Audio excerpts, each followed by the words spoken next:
பிரியமானவர்களே, ஆண்டவராகிய இயேசு கிறிஸ்துவின் நாமத்தினாலே உங்கள் யாவரையும் அன்போடு கூட நான் வாழ்த்துகிறேன்.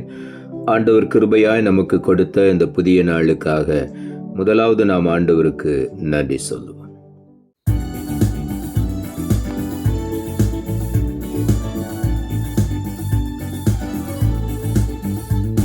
என் கிருபை உனக்கு போதும், என் கிருபை உனக்கு போதும்.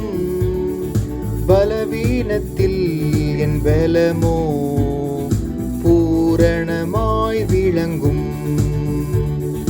பலவீனத்தில் என் பலமோ பூரணமாய் விளங்கும். என் கிருபை உனக்கு போதும்.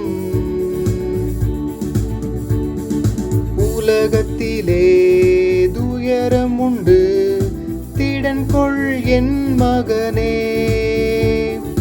உலகத்திலே துயரம் உண்டு, திடன் கொள் என் மகனே.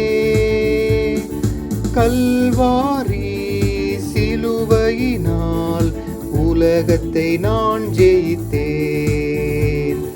கல்வாரி சிலுவையினால் உலகத்தை நான் ஜெயித்தேன்.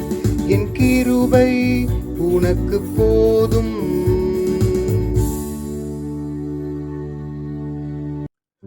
இந்த நாளுக்கு இந்த ஆண்டவர் கொடுக்கிற ஒரு வார்த்தை யோவான் எழுதின சுவிசேஷம் 16வது அதிகாரம் 33வது வசனம்.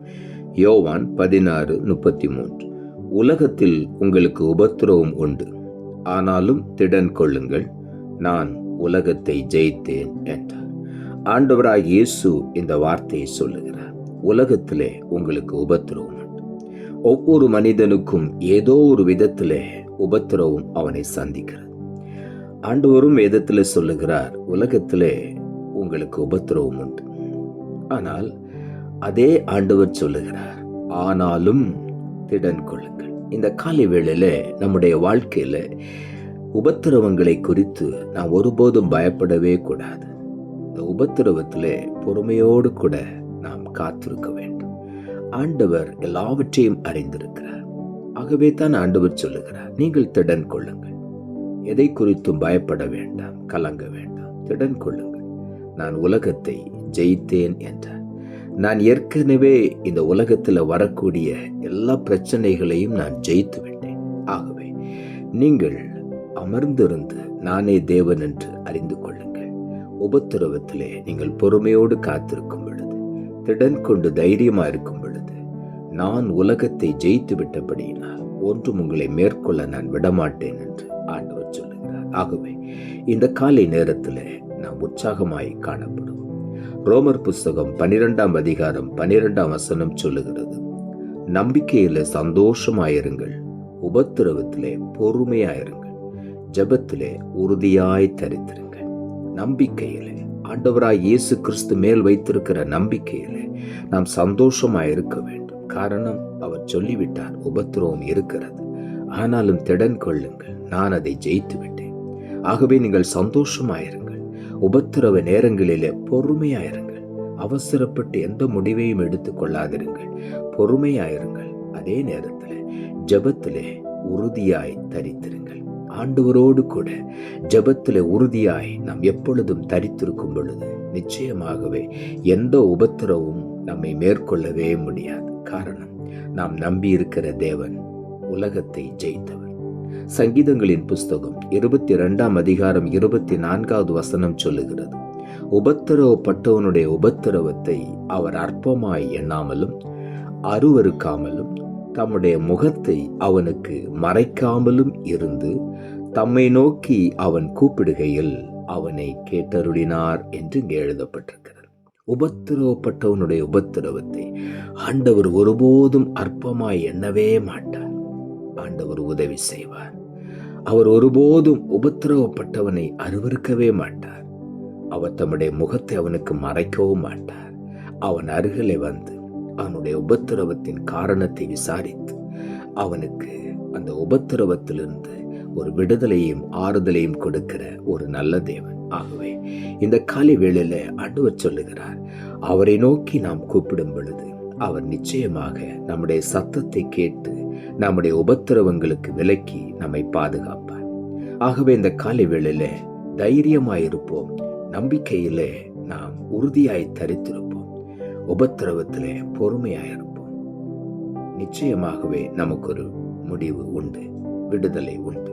ஆகவே கர்த்தர் நம்முடைய சத்தத்தை கேட்டு நமக்கு பதில் செய்வார்.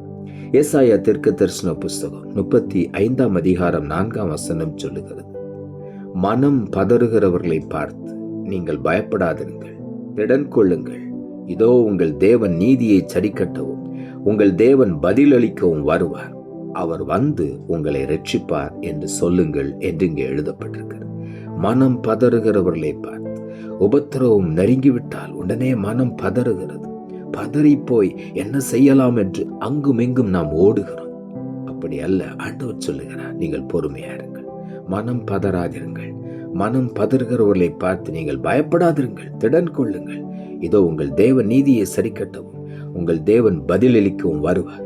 அவர் வந்து உங்களை ரட்சிப்பார் என்று சொல்லுங்கள் என்று ஆண்டவருடைய வார்த்தை சொல்லுங்கள். ஆகவே நாம் பதறாதபடி பொறுமையாய் காத்திருக்கும் பொழுது அந்த உபத்திரவத்திலிருந்து ஆண்டவர் நமக்கு விடுதலை தருவார்.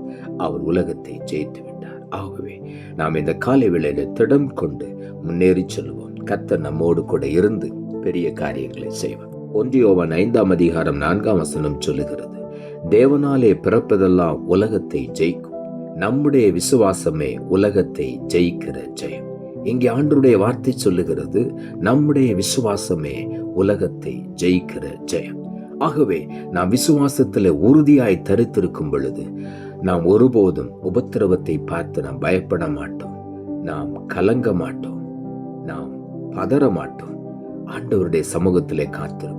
ஆண்டவர் நமக்கு கொடுத்திருக்கிற விசுவாசம் உலகத்தை ஜெயிக்கிற ஜெயத்தை கொண்டு வரக்கூடிய விசுவாசம். கர்த்தர் மேல் வைத்திருக்கிற விசுவாசம் ஒரு நாளும் நம்மை வெட்கப்படுத்தாது. விசுவாசிக்கிறவன் ஒரு நாளும் பதறான் என்று எழுதப்பட்டிருக்கிறது. விசுவாசிக்கிறவனால் எல்லாம் கூடும் என்று எழுதப்பட்டிருக்கிறது. ஆகவே இந்த காலை வேளையில நாம் விசுவாசிப்போம், தேவனை முழுவதுமாய் நம்புவோம், திடன் கொண்டு முன்னேறி செல்வோம். உலகத்தை ஜெயித்து மேன்மையான ஆசீர்வாதங்களை நாம் சுதந்திரித்துக் கொள்வோம். நாம் ஜெபிப்போம். அன்புள்ள ஆண்டவரை, கிருபையாய் நீர் கொடுத்த இந்த புதிய நாளுக்காய் மறுபடியும் நமக்கு நன்றி செலுத்துகிறோம். ஆண்டவர் கொடுத்த ஜீவனுள்ள வார்த்தைக்காக நன்றி. உலகத்தில் உங்களுக்கு உபத்திரவம் உண்டு, ஆனாலும் திடன் கொள்ளுங்கள், நான் உலகத்தை ஜெயித்தேன் என்ற வார்த்தையை கொடுத்தேன். வசனத்தை கேட்டுக்கொண்டிருக்கிற ஒவ்வொருடைய வாழ்க்கையிலும் எந்தெந்த பகுதியிலே தோல்வியை கண்டு இல்லாவிட்டால் உபத்திரவத்தை பார்த்து துவண்டு போய் கலங்கி போய் மனம் உடைந்து போய் இருக்கிறார்களோ, இந்த காலை வேளையில ஆண்டவர் ஒவ்வொருவரையும் பார்த்து சொல்லுகிறேன், திடன் கொள்ளுங்கள். ஒவ்வொருவரை நீ திடப்படுத்துகிறபடியினால் உமக்கு நன்றி. நான் உலகத்தை ஜெயித்து விட்டேன், நீங்களும் ஜெயிப்பீர்கள் என்று இந்த காலை வேளையில ஒவ்வொருவரை நீ பலப்படுத்துகிறேன். எங்கள் விசுவாசம் உலகத்தை ஜெயிக்கிற ஜெயம் என்று சொல்லி ஆண்டவர் எங்கள் விசுவாசத்தை இந்த காலை வேளையில உறுதிப்படுத்துகிறபடியினால் உமக்கு நன்றி. நிச்சயமாக ஒவ்வொருவரும் இந்த ஜெயத்தை பெற்று ஆண்டவருக்கு மகிமையாய் எழும்பி பிரகாசிக்க நீர் உதவி செய்யும். தாழ்த்துகிறோம். இரட்சகர் இயேசுவின் நாமத்தில் ஜெபிக்கிறோம் நல்ல பிதாவே, ஆமென்.